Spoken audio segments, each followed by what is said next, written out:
Hi, it's Lauren. Welcome back to my craft room. Today I have an interactive card video for you. I'm going to be using some Heffy Doodle goodies. I'm using the Ghoulfriends stamps and its coordinating dies. I've already stamped, die cut, and colored them out. I use some black alcohol marker friendly ink and color them in with my Spectrum Noir Illustrator markers. I am just going to grab my maker's mat and I'm going to do some stenciling. This is the Love Is Everywhere stencil from Heffy Doodle, and I'm going to be using distress oxides to make a colorful background. I'm using Twisted Citron, Carved Pumpkin, and Villainous Potion.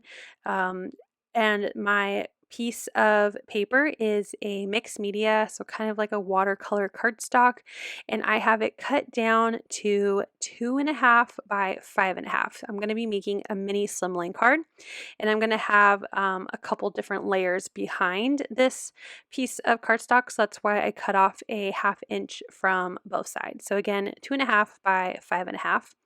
And I'm just using my foam domed applicators and kind of creating a rainbow look of color onto my background. This ends up being a little bit busier than I probably should have done, but that's okay. It's pretty cute, I think. I just maybe would have gone in with a little bit softer hand or softer colors, because you'll see later on that some of it's a little busy, but I still think it turned out really fun and colorful and cute. So I'm going back through all 3 of those colors until I'm happy with the blend, and I really love this stencil. I love the different style of hearts, and they're all just like fun hand-drawn feeling instead of perfectly symmetrical. And I am going to add a little bit of splatter, so I'm grabbing black soot. I have a mini version of this distress ink, and I just put it right onto my mat and use some water from my distress sprayer, and I'm using a fine I almost said toothbrush, that's not a toothbrush, paintbrush, to add in some splatter, which you could also use a toothbrush if you wanted to. And then I'm also grabbing a Zig white brush pen, and I'm adding some white ink with some water, and then another fine, I almost said toothbrush again, paintbrush to add in some white splatter. It does kind of dry back, but just wanted to add in some lighter splatter as well. Now I'm going to work on my next layer. So this is a 6x6 piece of pattern paper from the Fright Night pack from Heffy Doodle, and I'm using my little mini trimmer here to cut off a 1/4 inch from one side. So this will be 5 3/4, and then I cut it down to 2 3/4. So again, a 1/4 larger than my heart stenciled background, and then a 1/4 smaller than what my card base is going to be. My card base will be 3 by 6, which I will talk about later. So I'm gathering all of my dies that I need from the mini double slider die set, also from Heffy Doodle, and I'm going to be cutting out all of these pieces out of some different cardstock. So I'm using some ultra thick Nina cardstock for the white piece. This is the center of my slider. One of my slider pull tabs will be cut out of orange cardstock, and then I'm going to cut out one of my little arrow pull tab symbols out of some green cardstock. So I have those cut down, and then I will cut out the white piece. Again, this is the center of the slider. And then I'm going to cut another one of my arrow pull tab markers out of some purple cardstock, and my other slider, because this is a double slider, out of some thick acetate. This is from Heffy Doodle, their extra thick clear acetate. Finally, my stenciled background is now dry, so I'm going to grab the little notch die. I'm sorry this is a little off camera, but I am lining it up to be center to the side, and I'm butting up the die, that little kind of stick part of the die, up against the edge of the paper, and that will cut out my little notch, which will fit the little arrow that we die cut earlier perfectly.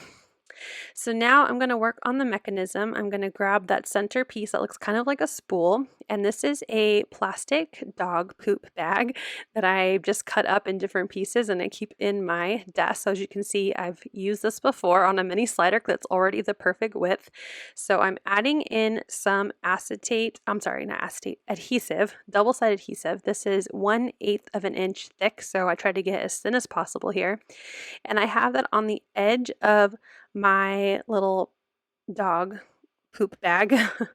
And I am gonna make sure that I have my plastic bag um, tight around my little spool here, but not so incredibly tight you can't move it. So just like a nice snug fit. And then I'm going to trim off the excess of that bag next to where I laid down that adhesive. So as you can see here, I'm kind of swiveling it around. You see how it moves easily, but it's not super loose that it's going to fall off my little spool.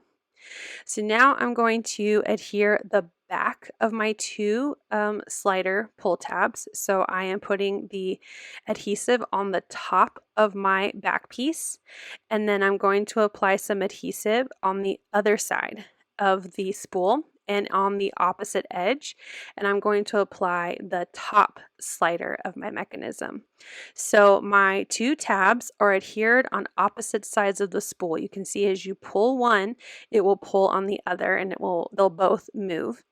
And then if you have anything special on your cardstock, now I just use a solid cardstock, so it didn't really matter too much, but if you have something special like a sentiment, you want to make sure that you are adhering your back panel to your adhesives on the top of that panel. Otherwise it would be backwards.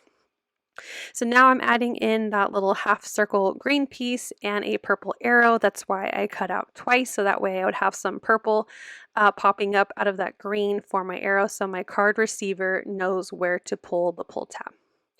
So now I need to figure out where I'm going to cut a little slot in my stenciled background for my acetate slider to pop through.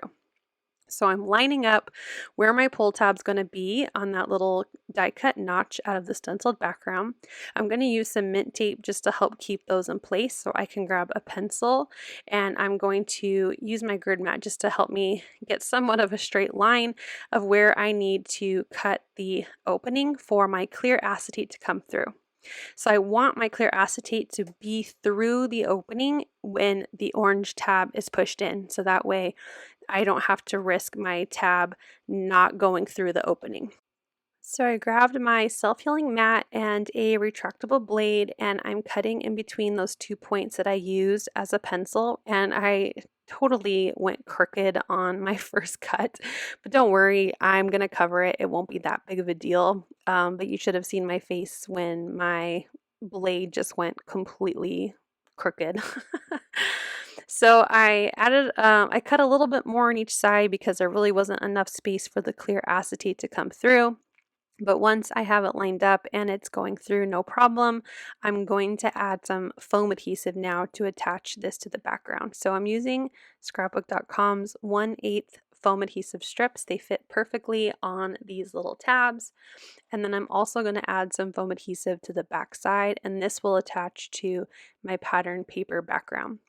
So I'm just trimming them to fit perfectly behind the ends of my little spool looking die piece here. And then I'm going to add this to behind my stenciled background. So I'm sliding that acetate through. I'm lining up my green little pull tab into the notch, so that way when it's closed it lines up perfectly with that little notch. And then I'm going to add more foam adhesive to the back of my little stenciled background here. So I'm just using my 2-inch wide foam adhesive, and I'm gonna do 2 layers because I have 2 layers of foam on my double mini slider mechanism, right? I have 1 layer of foam adhering to the stenciled background, like I'm applying these pieces of foam to, and then another layer behind my mechanism that's going to attach to my striped pattern paper. So I need to double up any other additional adhesive that I add to the back of this stenciled piece of cardstock.